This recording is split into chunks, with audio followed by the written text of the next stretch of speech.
Hey guys, what's up? Matt here for a very special episode of Coffee is for Closers. We have the former Prime Minister of Australia, Tony Abbott, with us today.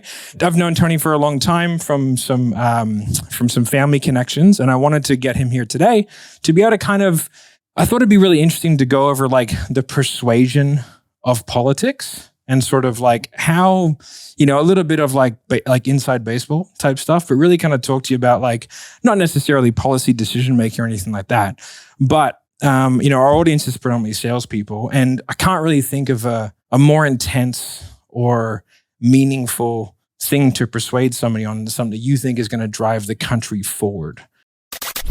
If you listen to this podcast, you will make your first $1 million within 3 years. I'm going to repeat that. You will make $1 million within 3 years of the first episode you listen to. We don't want pikers. We're not here to save the manatees. We're here to make podcasts. You really want this. You listen and review. Put that coffee down. I've known Tony for, I think, like 12 years now, or something like that. I think we first met, Matt, at a military funeral back in about 2011. Yes. Up in Queensland. And, of course, you were going out with Samantha McGee at that stage. Yeah. Now Samantha Boone. Lucky her. Lucky her. And, of course, your father-in-law has been a great mate of mine for 40-odd years since we met at university. So it's good to be talking.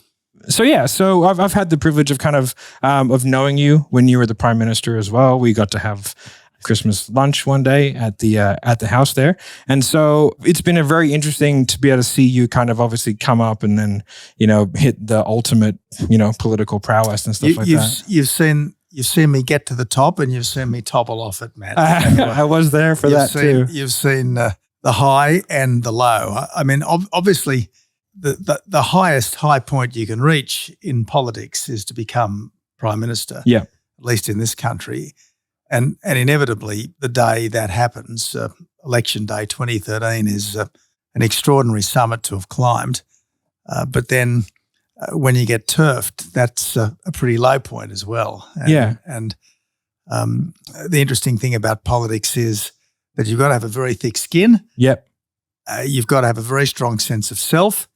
And it certainly helps if you've got a conviction and courage, because that gives you a reason to go on. Yeah. I think conviction, it's a super, I talk about conviction a lot when it comes to selling things, because like if you don't back yourself, it's difficult to get people to back you. And so there's that conviction where, the more conviction that you can talk with and the more certainty that you can have in your voice, the more you can kind of persuade people. But I kind of wanted to go over obviously being Prime Minister, there's very few peers. And I know as a business owner and, even as a father and stuff like that, it can be difficult to find people. So from a personal perspective, what are some of the watershed moments that kind of stick out to you? Not only not professionally, but personally from becoming that Prime Minister? Because I can imagine it would be very profound in the beginning, and then there's so many ups and downs to that. Yeah, I suppose there are inevitably a number of milestones in any life in politics. Getting pre-selected is a milestone. Getting elected to Parliament is a milestone. Getting into the ministry is a milestone. Getting into cabinet's a milestone. Getting to be the party leader and then the Prime Minister. They're all milestones.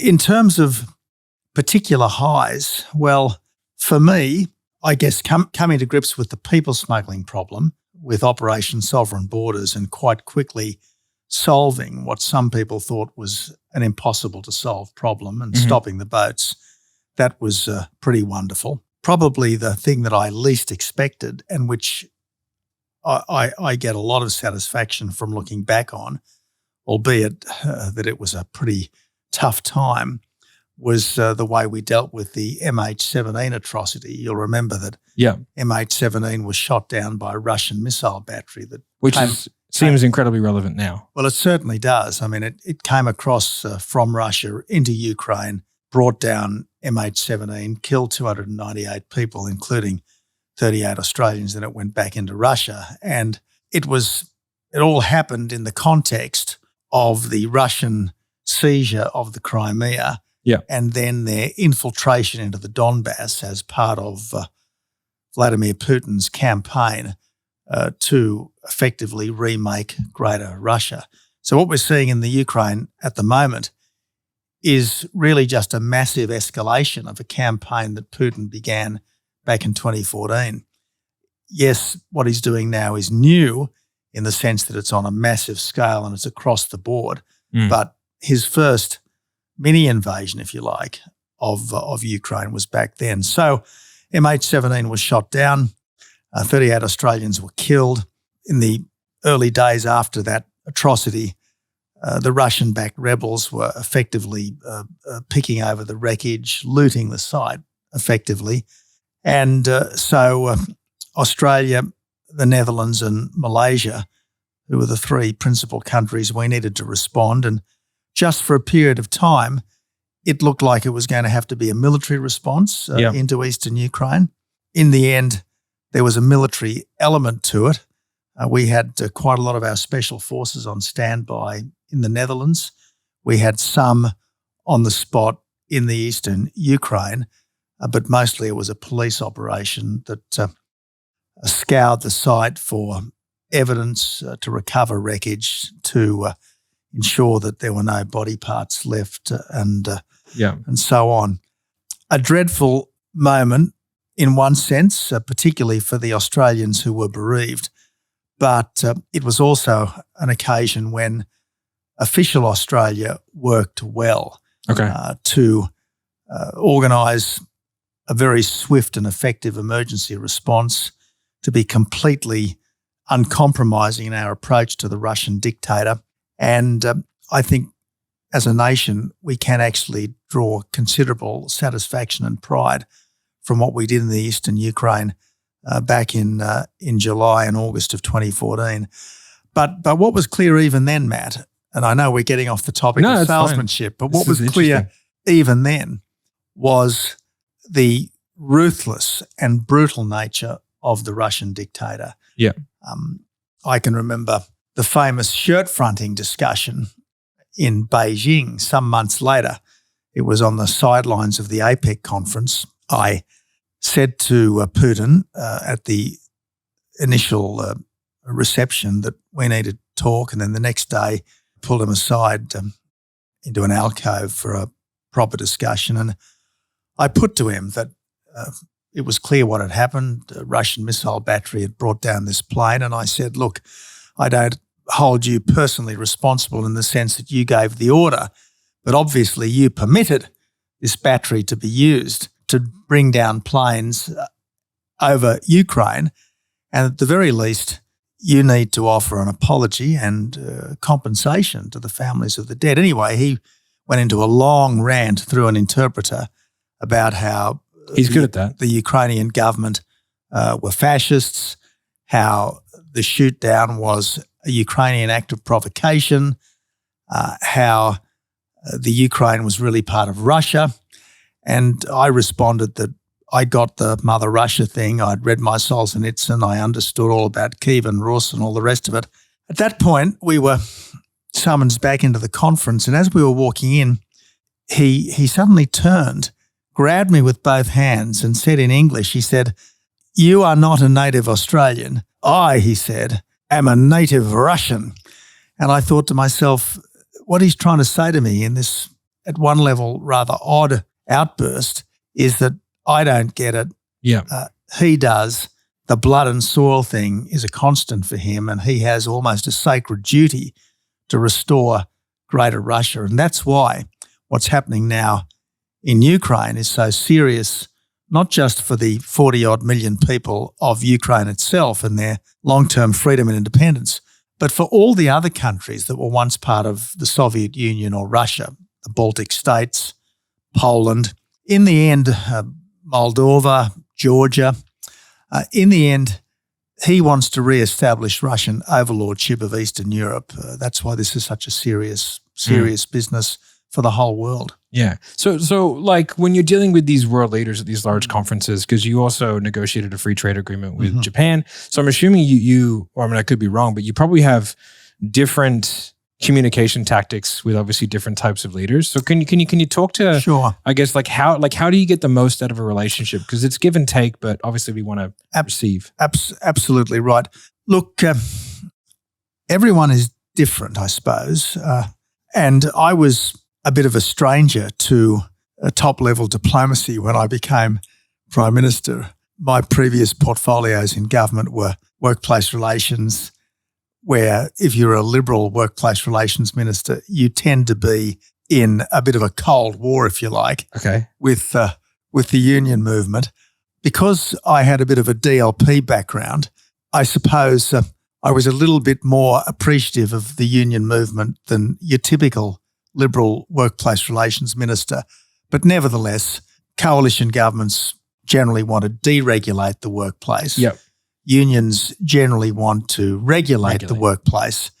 Coalition governments generally think that individuals should be free to do their own thing. Unions tend to think that individuals are weak and in a sort of inferior relationship to the boss, and therefore they need to be protected because they can't be trusted. Protected from themselves. Yeah, protected from themselves and the boss. So, look, I was probably a little bit more sympathetic to the unions than the average Liberal industrial relations minister, but there were certain objectives obviously the government had to achieve and I had to push as minister. So it wasn't exactly great training in diplomacy. Then, of course, I was health minister. Again, I suppose there's a bit of diplomacy with the various powerful professions that operate in health, and there's a bit of diplomacy required with the patient groups and pharmaceutical companies and so on. But international diplomacy was not my thing. So when I got there as PM, I thought, I don't want to pretend that I like everything about every country when I don't. But I want to try to begin all of these relationships by saying something to my principal interlocutor which is both true and helpful, and that they will want to hear. So, for instance, first time I met President Xi, I said, look, Mr. President, all credit to the Chinese people and government for what is probably the most remarkable transformation in history, lifting 500 million people from the third world to the middle class in scarcely a generation. When I first met as Prime Minister Shinzo Abe, I said, look, Shinzo, I just want you to know that as far as I'm concerned, Japan has been an exemplary international citizen for the last 70 years, and the last thing I want to do is use history as a stick to beat Japan. At that point in time, China was constantly using the Second World War history to attack Japan. With President Obama, given that everyone who goes in to see the US president either wants something or wants to complain, I thought, well, I'm not going to make any demands on him. I'm just going to go in there and say I'm here to help. And even though there were some things that President Obama did that I wished he hadn't, I think he was at least appreciative of that initial approach. Australia was only too ready, willing and able to help, and I don't think too many people go into meetings with the US president offering to help. What is the dynamic like with someone like a US president? Because obviously, they're called leader of the free world. And the US president, even now, is the nearest thing to a leader that the free world has. Yeah. Obviously, a lot does depend on the character and personality of the particular president and on the circumstances in which the United States finds itself at any particular time. And like all countries, there are sort of waxings and wanings. But look, I reckon the free world does need someone who can, if you like, organise us. And the obvious person to do that is the President of the United States, by virtue of America's strength and benevolence. And I think it's so important for the long-term future of the wider world, particularly the democracies, that the United States is well and effectively led. Yeah.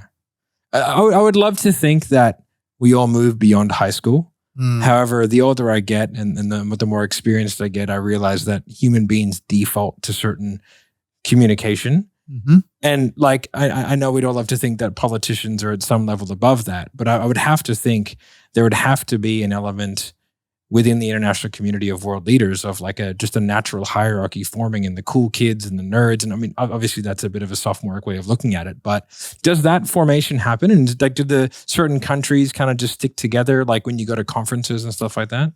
I think there's probably a natural affinity between, for argument's sake, the English-speaking countries, between, say, the countries that have a geographical proximity, Western a nations. cultural proximity. Yeah. So, for instance, as the Australian Prime Minister, I was determined to ensure that I had the best possible relationship with the countries of the Pacific, for instance, because they're our backyard. Yeah. I wanted to have a good relationship with the President of Indonesia because Indonesia is our largest and, if it chose, problematic neighbour. I naturally warmed to David Cameron, for instance, to Stephen Harper of Canada, for instance, to John Key of New Zealand, for instance. It helped that not only were these Prime Ministers English speakers, but they were all from the centre-right of politics.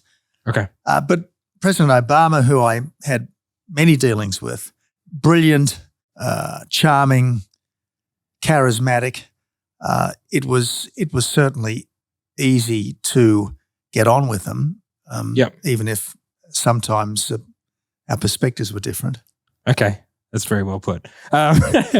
So going back to you and I guess running, I guess like, like running to become the Prime Minister and then getting public buy-in for your policies. You were a fan of like a 3-word slogan. You know what I mean? Is there any particular reason why you wanted to kind of convey, stop the boats and axe the tax and all that kind of stuff? Well, you'd know, Matt, I'm sure, that if your pitch goes over people's heads, they're not going to buy. Now, there's a bit of a difference, if I may say so, between, I think, commercial marketing or selling and political marketing and selling, because you don't have to run down your competition to make a sale. But often enough in politics, it's not a question of persuading people how good you are, because people have a general, I think, tendency to say a plague on all their houses in politics. So it's often easier to persuade people that the other mob are bad than it is to persuade people that you're good. Okay. So I think political marketing, if I might put it as crudely as that, is a little different from others must business fail for marketing. you to succeed, essentially. Well, that's right. It's politics, if I may say so, is a zero-sum game in this sense, at least. Only one person can be Prime Minister, and if I'm Prime Minister or Malcolm Turnbull is Prime Minister, by definition, no one else can be. Yeah. So only one person can have the particular job. And whereas if you're Ford or Holden, for instance, or Toyota or Nissan, there's market share. While your market share might increase at someone else's expense, there's no reason why both of you can't succeed together. Yeah. Even if one person's relative success might be superior to the others. So that is a bit of difference. But in the end, what succeeds in politics, in my judgment, is people have got to find you credible. Yep. They've got to at least have some rapport with your argument, and your job is to try to make the best possible case for the changes that you believe are necessary, and at the same time do it in ways which build your personal credibility. So, for instance, I don't know whether I always succeeded, I tried never to personally run down my opponents. Mm-hmm. They might not always agree with that, but that was what my objective, because whether it was Kevin Rudd or Julia Gillard, in their own way and by their own lights, they are trying to do the best thing they can for the country. Yeah. So I tried not to attack their motivation, simply to attack their arguments Okay. and to put forward what I thought was a better policy alternative to the one they were putting forward. So you've got to have a good argument, and that means you've got to believe in what it is that you are proposing, because if you don't obviously believe it, no one else is going to believe it. Yeah. Being that it's a zero-sum game, like it kind of brings me to the thought of like, say like a land buyout. Like in Sydney, there's a lot of developments and there's one holdout that knows there's a land buyout going on. So they demand ridiculous things. So given that the fact that there is only going to be one prime minister, there is only going to be really one way of doing it, these backbenchers and people, whose vote you need, like they seem to have a tremendous amount of leverage. And like, I guess, what are some of the, persuasion or, you could probably, this worst thing called coercion. Like, how do you get them across the line? Because you have to get the votes. It's a very good question, Matt. And I really dislike this horse trading that goes on, particularly when it verges into not so much horse trading, but sort of vote buying. Yeah. Now, I can remember as health minister, I had to get a certain now deceased but once very influential Tasmanian senator across the line. And I think from recollection, and it's a long time ago, so my recollection might be imperfect, but my recollection is that a PET scanner for Royal Hobart Hospital was enough to sweeten the deal to persuade Brian Harradine to support a particular— it's very specific. To support a particular government policy. Now, I don't think there's anything particularly wrong with that. No. Because the commitment that the government made to secure his vote was an intrinsically beneficial commitment that was not going to particularly prejudice any of the other objectives of the government. One of the things I think I can honestly say I've never done is go up to a colleague and say, for argument's sake, vote for me and I'm going to put you in cabinet. Yeah. Don't vote for me and I'm going to drop you from cabinet. I've never done that because while I think it's fair enough to say to a crossbench senator, the government really wants this bill to pass, is there anything we can do to make it easier for you to vote for it? I think that's reasonable in the great scheme of things.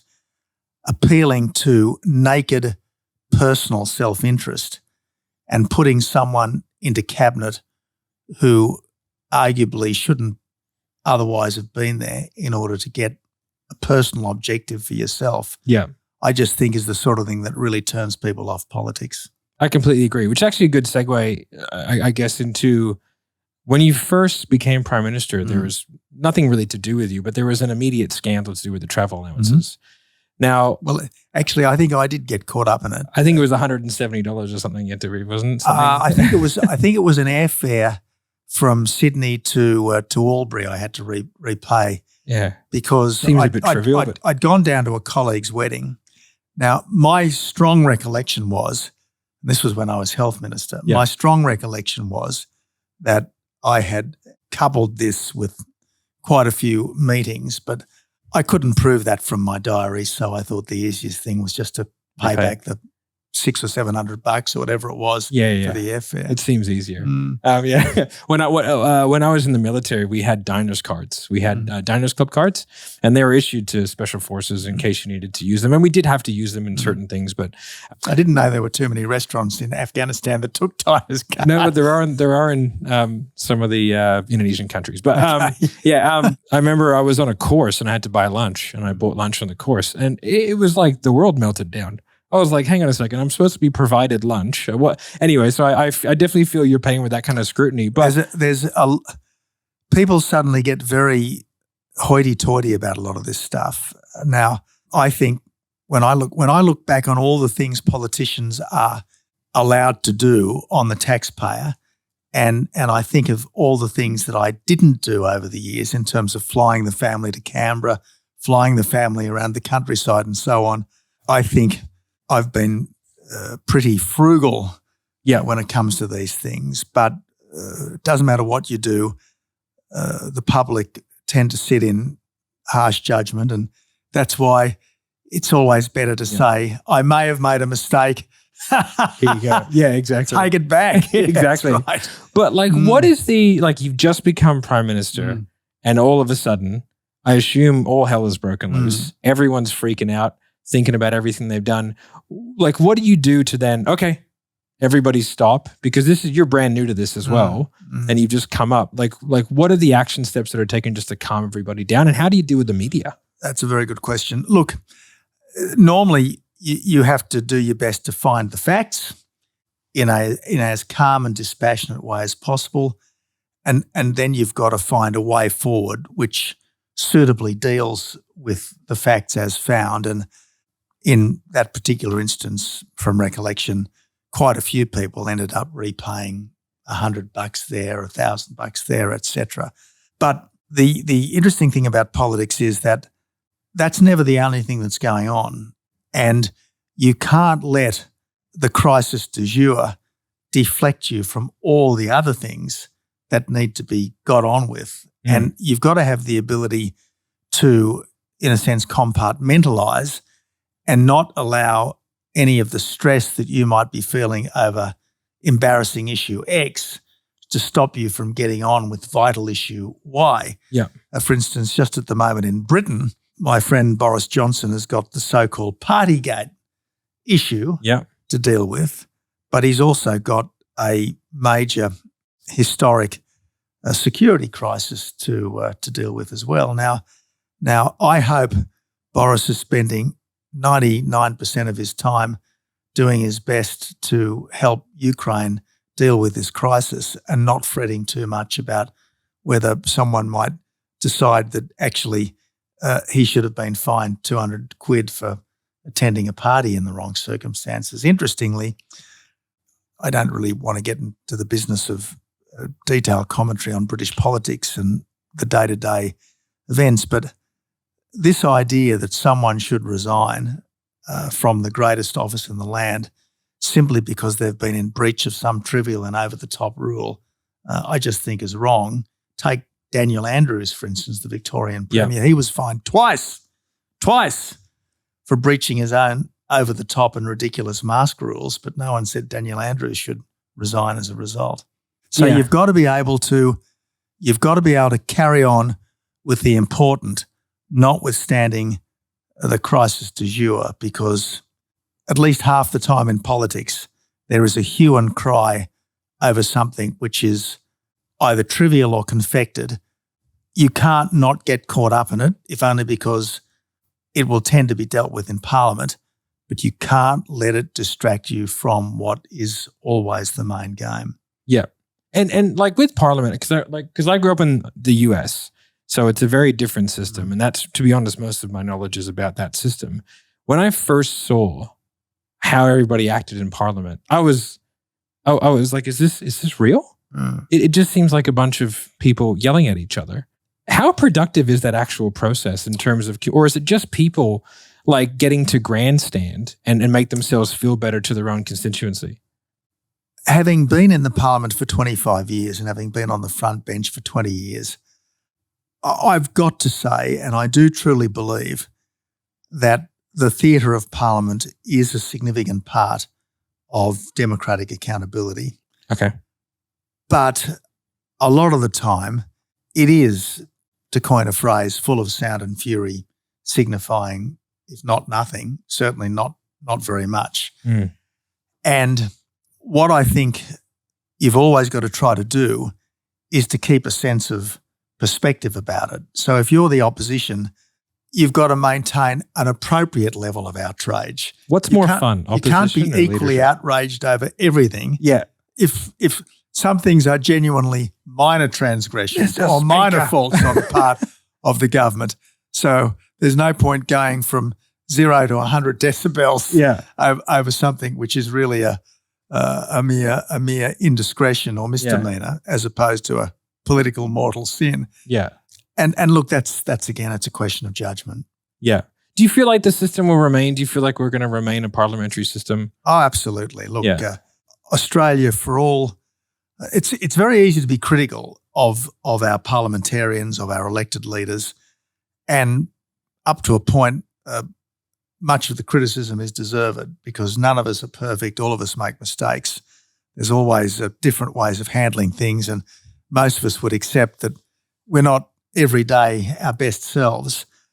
But if you think that Australia is a great country, and most of us do, the people who've led the place over the years deserve at least some of the credit. Mm-hmm. So for all the faults of individuals and for all the inevitable imperfections of our system, on balance, our political class has done well, and on balance, our system is about as fail-safe and foolproof as any system can be. Now, again, I don't want to get into the personalities too deeply, but I don't think someone like Donald Trump could become the leader of Australia. I'm not saying that Trump was a bad president. I think in some respects he was quite a good president. Yep. And in any event, he was probably going to be president again. And in any event, he was the leader of the free world while he was there.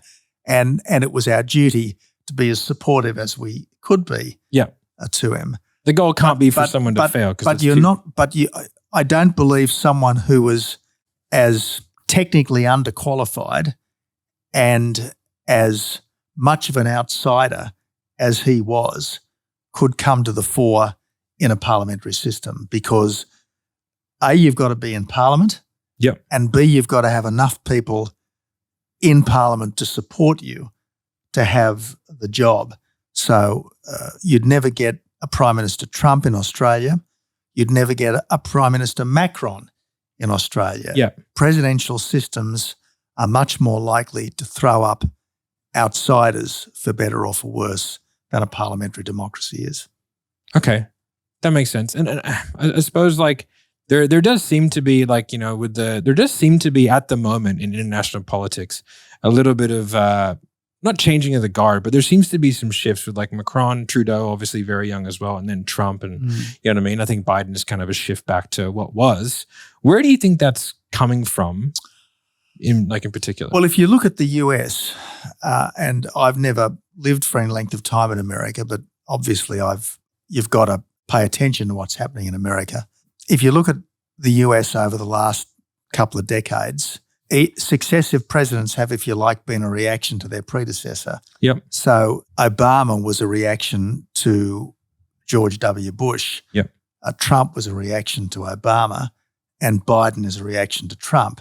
So we went from a very liberal in the American sense of the word, President Obama, to the ultimate politically incorrect president in Trump.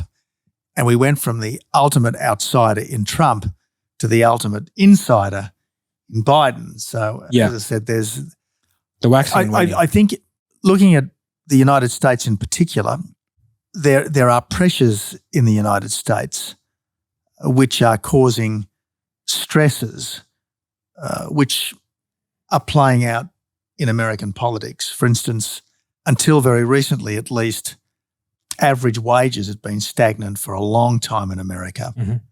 Globalisation had been much more beneficial, so it seemed, to workers in other countries than to workers in America.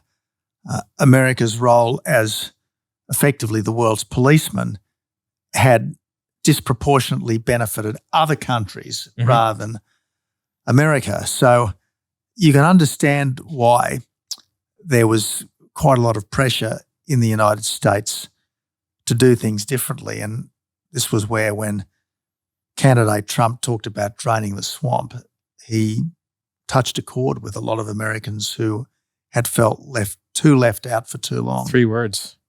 Drain the swamp. Exactly right. Stop the boats, act the tax, build the roads, fix the budget. Yeah. Okay, so you have got to say things to people which they get and which are meaningful. For instance, which they can emotively respond in the 2013 election, I said, stop the boats, axe the tax, build the roads, fix the budget. In the 2016 election, my successor talked about jobs and growth. Well, what does jobs and growth mean? It's a sort of a motherhood statement whereas stopping the boats is real. Specific. That's a specific, tangible thing. You're also held accountable to it once you've said it. Exactly So right. I guess, from a confidence and conviction perspective, you're like, well, this is a tangible that we can hold you accountable to. Dead right. Yeah. So I guess just kind of traveling backwards a little bit, and let me know when you need to go. I've probably got another 5 minutes. Okay, perfect. Yeah. How was that the ultimate goal? Like I always say, when I was a sniper, I saw a photo of a guy wearing black hanging off the side of a building, and I was like, I want to be that guy. I took it to the recruiter, and I was like, how do I be this dude? And he sort of told me, and I was like, okay. When did you know that you wanted to be PM? Well, I don't think I ever really wanted to be PM. I wanted to change our country for the better. And the person who wants to be PM for himself or herself, I think is in it for the wrong reasons. You should want to be PM because there are certain things that you would like to do for your country. And in my case, I became party leader because the then incumbent was making what I thought was a fundamental mistake in terms of our policy and ultimately the country's direction. And then I wanted to win elections, not because I necessarily thought I was God's gift to politics, but I thought that what I was trying to do was going to be much more helpful to the country than what the other mob were trying to do. So for me, the Prime Ministership was not an end in itself. It was a means to an end. The end was fixing the disaster on our borders. It was trying to ensure that government wasn't sponging off taxpayers to the extent that it was. It was trying to ensure that people's daily lives were better because we actually stopped the analysis paralysis and got cracking and building new roads and new airports and so on. So it was the things that I was trying to do that drove me, not, and I hope I'm not kidding myself here, not lust for the particular position. I would have to say that seems like you'd be the rarity from my own personal perspective. Well, look, it is, I think, the public's general perception / prejudice that politicians are in it for themselves. But I don't actually think that's fair, at least to a considerable extent. Most politicians start off at least doing it for the country and the ideals. Now, I suspect along the way, many of them get caught up in the drama of the game, and it does become, in a sense, well, I've got to win because I've got to win, so to speak. You also can't hide anymore. I mean, everyone holds a camera and everyone holds a microphone. So there's an element of there is no more veil. That's for sure. I mean, talk about life in a goldfish bowl. Yeah. Yeah. So, well, all right.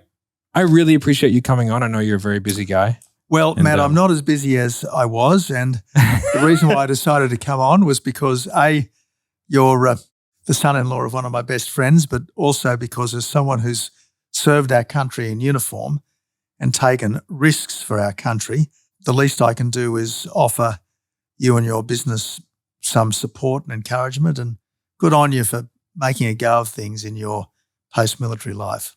I appreciate it. And good on you for, keep doing the thing and, leading our country. It was much appreciated. It was a good time while it lasted. I enjoyed it. Even if it was a long time ago for a nanosecond. Yeah. It was an honor to be there, mate. It was. All right. Thanks very much. All right, guys. Thank you so much for, watching. Make sure you like, subscribe, hit the notification bell, all that kind of good stuff. And we'll see you in the next one. Bye. It's one of the things that we can bond over is the mutual, the arduous part of, I know John listens, so it's the arduous nature of having to deal with John McGee on a regular basis. Look, it's worth the effort. It is. It is. It is sometimes a bit of an effort, but it's worth it. No, he's a good man. A better bloke would be hard to find. That's exactly right.